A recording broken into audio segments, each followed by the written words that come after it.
Hello, my name is Ben.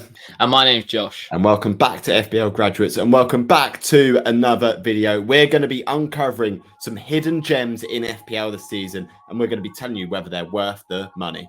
Okay, so we're going to kick things off with Mark Fleck, the Brentford new signing, coming in at 4.5 million, just played in the Bundesliga last season. They are his stats as well from the Bundesliga on the left-hand side of the screen. Obviously, David Raya is still at Brentford. We do believe he probably will be shipped on this transfer window in the last year of his deal. Flecken's come in, an ideal replacement, looks very good with the ball at his feet. What's your thoughts, Ben? Yeah, really do like him as an asset. He's come in and I believe he's been promised first team football. So Brentford wouldn't just make the sign if they weren't expecting Raya to leave. I think they were expecting him to go to Tottenham. Obviously, that's not happened. And Tottenham gone for someone else. But I do anticipate Flecken will be in goal for the majority of the season for Brentford. 4.5 million for a defence we know last year was very solid. And they've made a couple of really good additions to the team. I think Brentford will get potentially better than they did last year. And, you know, Raya built up save points last year from a lot of low XG shots, which Brentford concede, which usually for keepers means bonus points. So I do expect him to rack up saves and rack up bonus points this year. Okay, so next up, we've got someone who is a little bit higher owned, just the 26%. We've got Alphonse Areola in goal. Now, for those of you who may not know, there is a possibility that Areola takes the goalkeeper spot this season in the Premier League from Fabianski. As we know, Fabianski is in the final year of his deal and he is getting on a bit. He's 38 years old now. So Areola is almost molded to be the perfect replacement for Fabianski in goal this year. And at 4 million, you can't really complain at all. Yeah, I was surprised to not see him starting for West Ham earlier than this, to be honest. You know, PSG, Real Madrid goalkeeper that we're talking about here. Really loads of experience with him. Obviously, you think you mentioned in a couple of videos ago, Ben, that, you know, he's had the most bench appearances out of all goalkeepers. So, you know, he's had his fair share of minutes with Fabianski coming out of the team with a lot of injuries. You know, he's quite old now as well. And I think if West Ham, they're going to have one of those transitional seasons, losing Declan Rice, you know, it's probably a time to maybe mix it up and have a new goalkeeper who's going to be there for the next, 4 to 5 years. Overall, though, a lot of managers are going to have him as their bench goalkeeper. So maybe not necessarily a hidden gem, but if you don't know about him, now you know. So next up, we've got another cheap little beast. £4 million, George Baldock. 36 starts last season in the Championship for Sheffield United, playing that right wing-back role, getting forward quite a bit, a goal and 3 assists, only 6% owned. And I'd actually argue that he's probably the most offensive £4 million defender that we've got on our hands. What's your thoughts on him, Ben? Yeah, I think, to be honest, regardless of which £4 million defender you go for, there are a couple there that are decent. You're not going to expect too many attacking returns because they are all mostly from teams that have just come up from the Championship. Maybe in the Championship, they played a lot more attacking brand of football, but it will be nullified to an extent by the quality in the Premier League. Nevertheless, I think George Baldock is still a great pick. 36 starts last season, so he is first choice. He's get rotated in sort of 8 games in a season, which you can sort of expect from someone playing in the position that he does.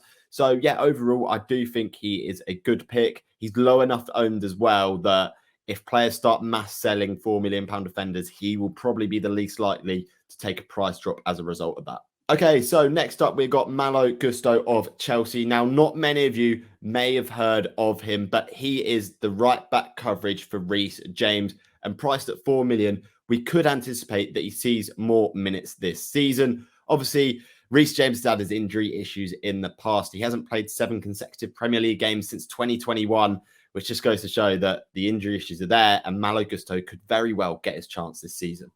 Yeah, this is definitely coming with a caveat. Obviously, it is if Reece James is injured, which at the moment he is not. So game week 1, this might not be your go-to pick. But say, for instance, game week 2, game week 3 rolls around, Reece James has become injured. They have a really nice run of fixtures, Chelsea, onwards from that for about 7 games in a row. So it'll be interesting to see if Reece James can play all those games. So I think there could be a chance of rotation. Malo Gusto, is a very decent coverage of a right back for Reece James, playing for Lyon last season in Ligue 1. So yeah, really good option. And 4 million, I'm surprised they've priced him that low, given the fact that he has played, Champions League football before. Okay, so next up is going to be Tanguy Ndombele from Spurs. Obviously, was on loan last season at Napoli. Only had the 8 starts, 22 sub appearances, and I think that's where he might let us down. He might not be those go-to appearance minutes that we want from a £4.5 million midfielder off the bench. However, though, he does have a lot of potential, and if he can get that first team spot locked down in Spurs' team, seems like they need one of those kind of players in that midfield at the moment. He would be the go-to asset, wouldn't he, Ben? Yeah, that's if he gets the starts. And realistically, are we going to expect that? Probably not. My recommendation initially is, to be honest, there may not be a need in the template to go for a £4.5 million midfielder just because there are so many good midfield options. But if something changes that sort of changes the whole landscape of how FPL is played in terms of the template, and we need a 4.5 million midfielder, then he could be the guy to go through if he gets the starts. There's a lot of if buts and maybes with him, so we'll just have to wait and see. First of all, how fit he is and if he can stay fit.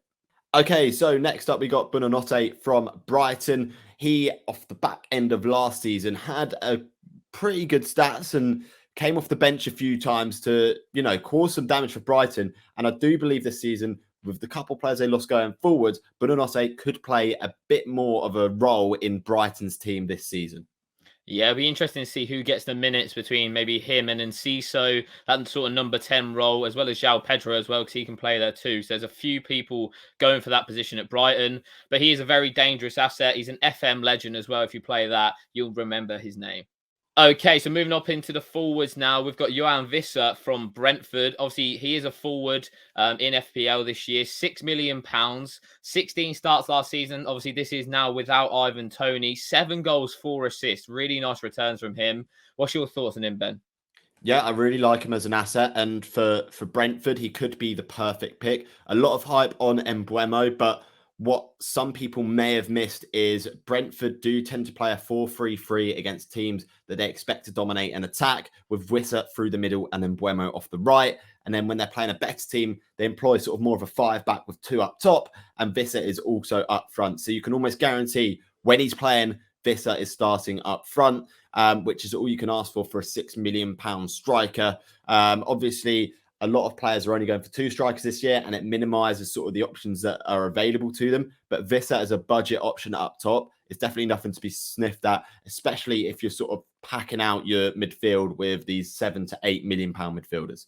Okay, so finally, we've got someone who is 2.1% owned. It's Baldock, but could very well be a lot higher owned if he gets a move away from Arsenal to another Premier League club. He's priced at just 4.5 million and is off the back of a 20-goal season in Ligue 1.